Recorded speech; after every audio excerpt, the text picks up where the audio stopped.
നമുക്കൊരു കുരങ്ങന്റെ കാർട്ടൂൺ ചിത്രം എങ്ങനെ വളരെ എളുപ്പത്തിൽ വരക്കാമെന്ന് നോക്കാം.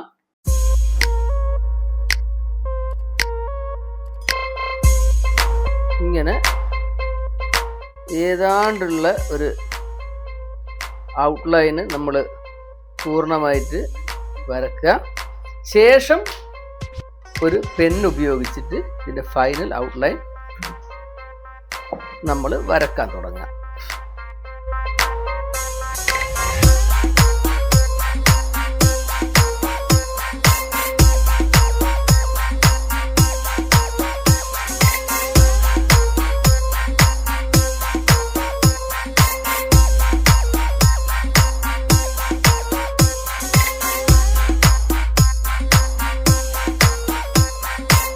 അപ്പോൾ കൂട്ടുകാരെ, നമ്മുടെ കുരങ്ങച്ചൻ റെഡിയായിരിക്കുകയാണ്.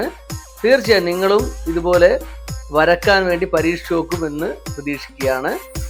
അപ്പോൾ നമ്മുടെ ഈ ഒരു കൊച്ചു കലാസൃഷ്ടി, ഈ കുരങ്ങച്ചൻ്റെ കാർട്ടൂൺ എല്ലാ സുഹൃത്തുക്കൾക്കും ഇഷ്ടമായി എന്ന് പ്രതീക്ഷിക്കുകയാണ്. മറ്റൊരു വീഡിയോയുമായി വീണ്ടും കാണാം. ബൈ.